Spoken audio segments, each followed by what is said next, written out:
My name is Vivian Cross, and I've learned that time doesn't heal everything, it just gives you the composure to face it without flinching.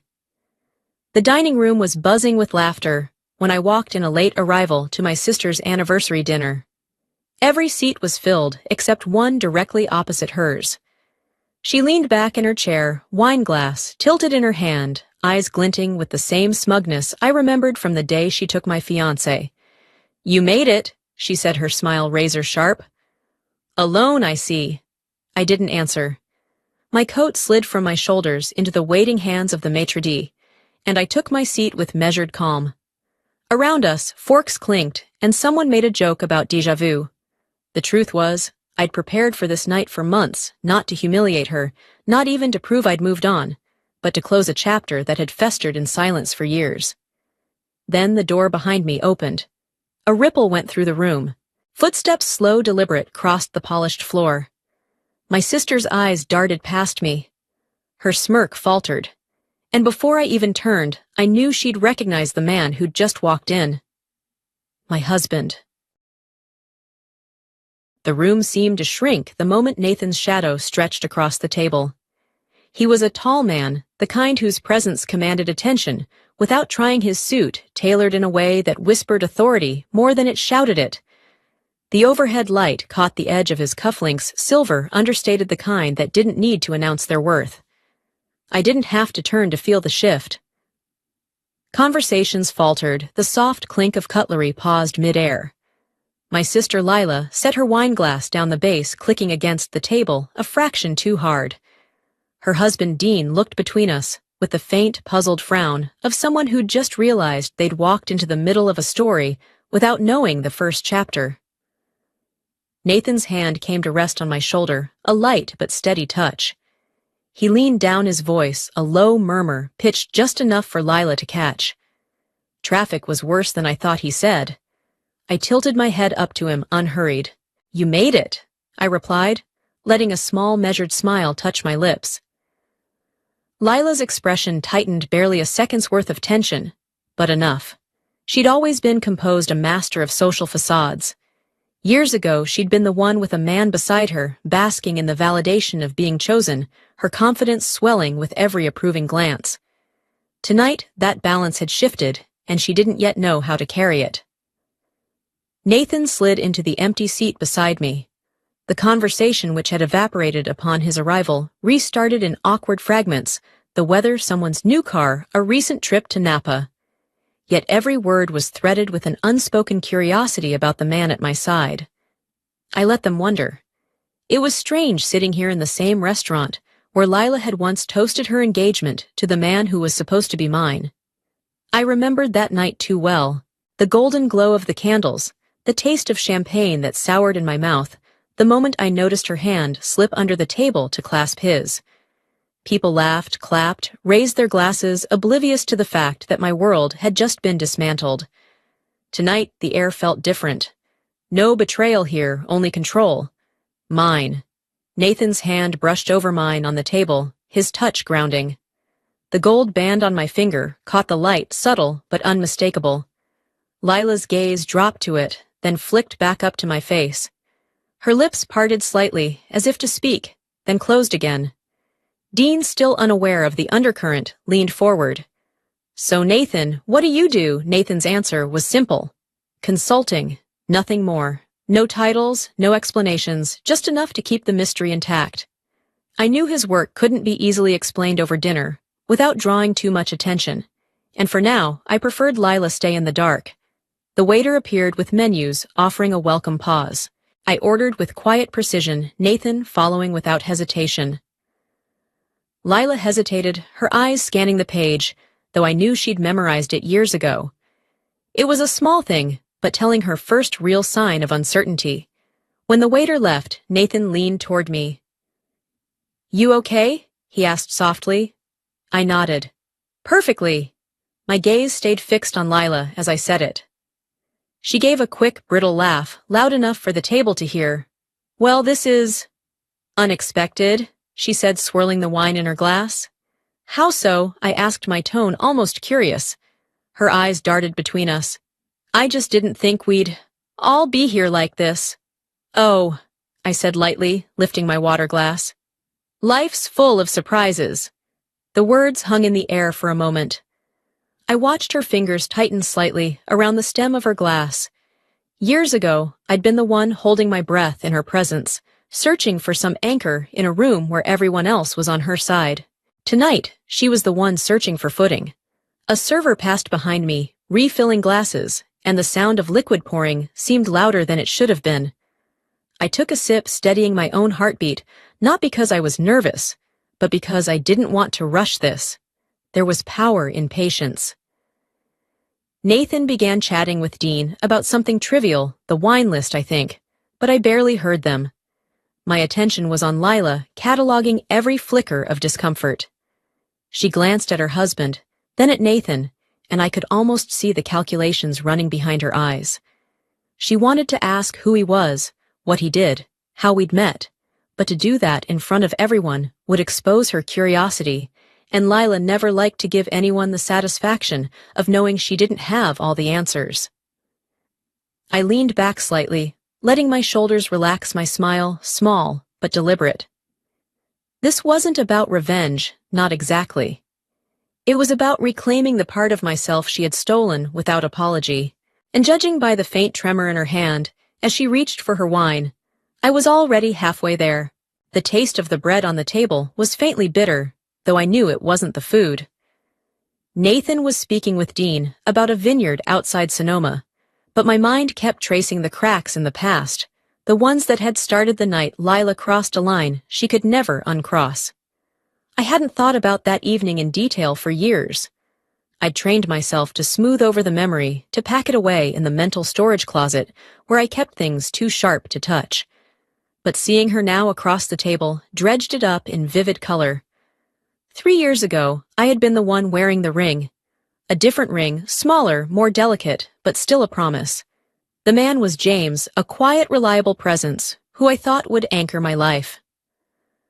Lila had seemed thrilled for me, her laugh easy and bright, the way it always was, when she was at the center of someone's attention.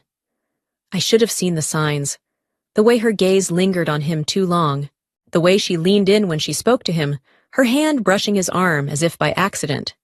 Back then, I told myself it was nothing. Sisters are allowed to be close. That's what I thought until the night she announced their engagement, months later, with no warning, no apology.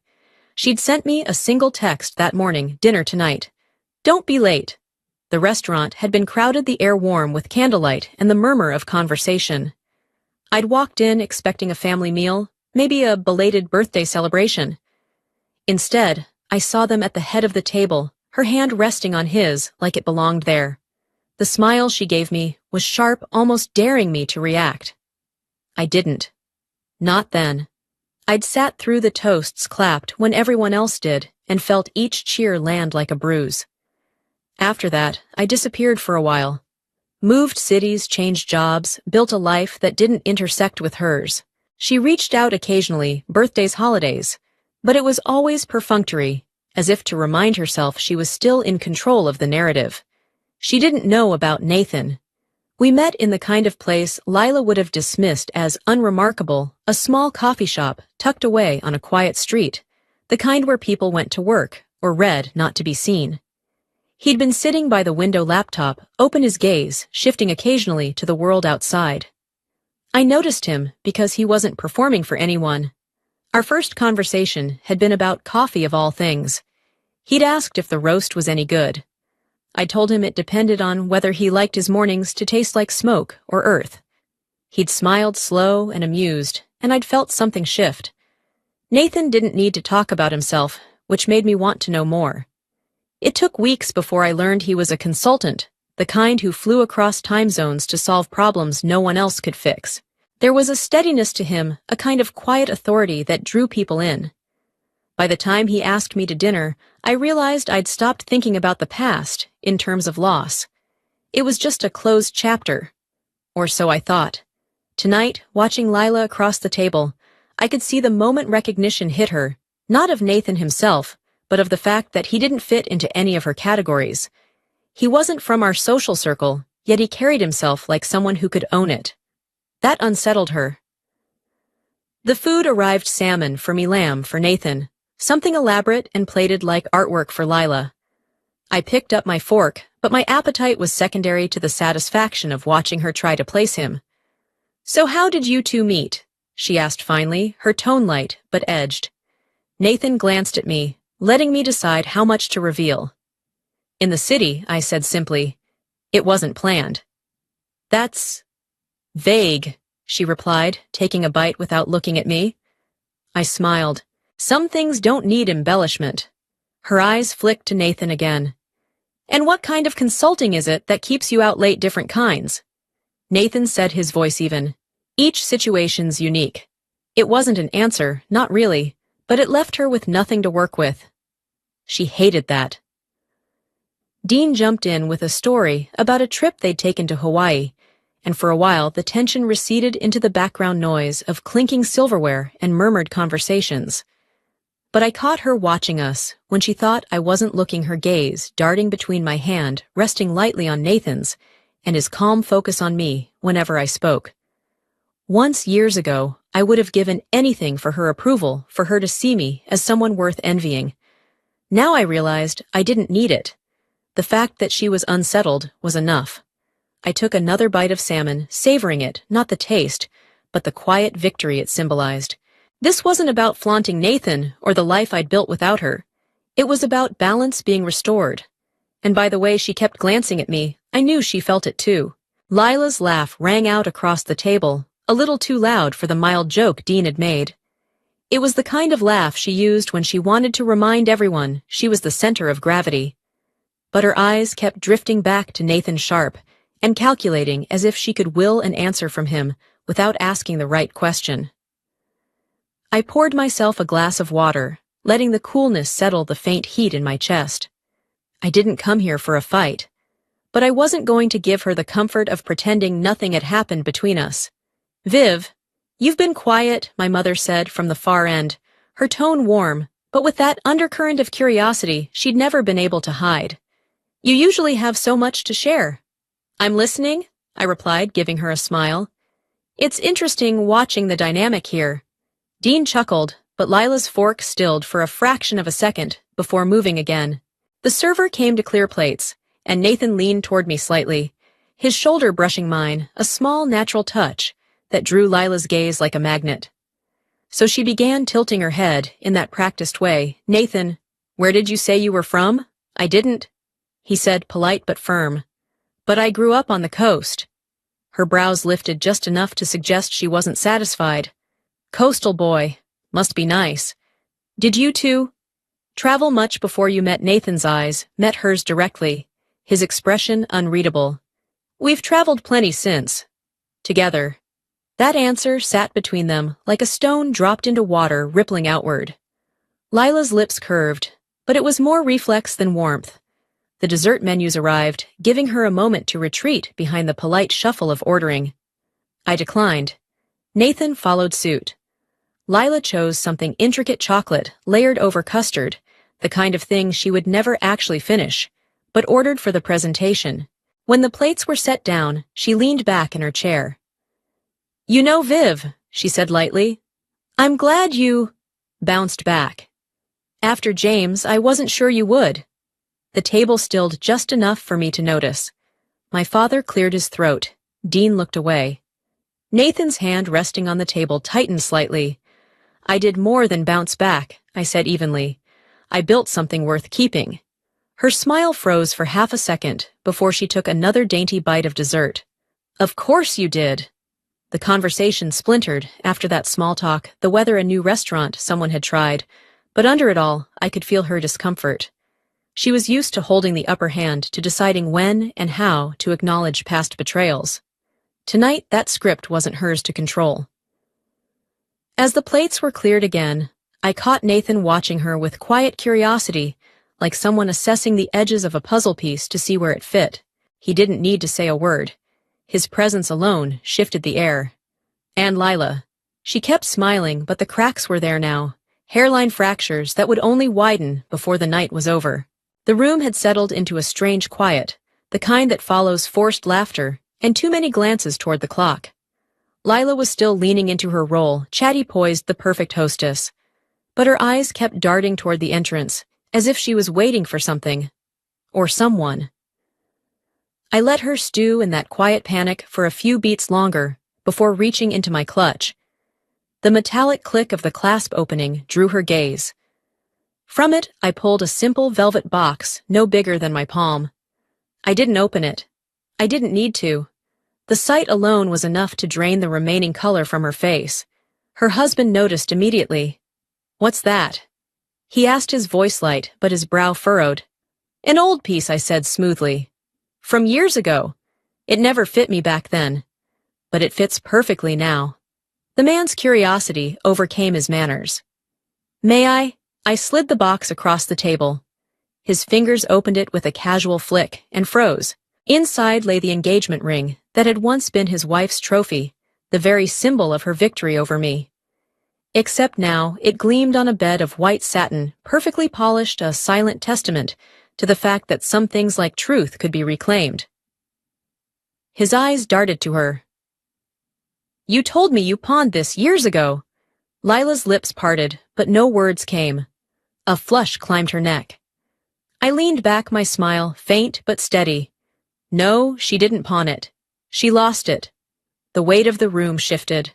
Conversations at the other end of the table slowed, then stopped entirely. People were listening now, whether they meant to or not. Lila's voice finally broke the silence. "Vivienne, this isn't the place." "Exactly," I cut in my tone, cool. "This isn't the place for lies." Her husband set the ring down with deliberate care, as though it might burn him. He didn't look at her again. Across the table, my husband reached over and rested his hand lightly on mine, not to restrain, but to anchor. His presence was a steady current under my composure, the unspoken reminder that I wasn't here to humiliate for sport. I was here to end a story she'd kept alive for too long. Lila swallowed the sound loud in the stillness. "You always were dramatic," she tried, her voice brittle. I didn't rise to it. I didn't need to. The silence was heavier than any retort I could have crafted. After a long pause, I stood. Every chair seemed to shift with me, the scrape of wood on polished floors echoing louder than it should have. I placed the ring back in the box, snapped it shut, and slipped it into my clutch once more. "Dinner was lovely," I said to no one in particular. "But I think we're done here." And just like that, the room exhaled, except for Lila. She sat, rigid eyes fixed on her untouched plate, her carefully curated evening in ruins. The night air outside was crisp, sharp enough to cut through the remnants of tension clinging to me. My husband's hand slipped into mine as we walked toward the car, his thumb brushing over my knuckles, a small grounding gesture that said more than any words. Through the tall dining room windows, I could still see the table. Lila hadn't moved. Her husband was speaking to someone at the far end, deliberately avoiding her gaze. Whatever facade she'd built had cracked in front of the very audience she craved. I didn't feel triumphant. Not exactly. This wasn't about winning. It was about closing the book she'd kept open all these years, a book filled with half-truths and stolen moments she wore like a crown. My heels clicked softly against the pavement as we reached the car. My husband opened the door for me, and before sliding in, I glanced back one last time. For years I'd thought confronting her would be loud, messy, and fueled by anger, but standing there in the quiet aftermath, I realized something. True closure isn't a victory march. It's the calm that comes when you no longer need anyone to believe your side of the story. I had nothing left to prove, not to her, not to the family that once turned their faces away. The people who mattered already knew the truth. As the car pulled away, I let out a slow breath. Lila could keep whatever stories she wanted. I had my own life now, built on trust, on love, and on the kind of dignity no one could ever steal again. And that was worth far more than any ring.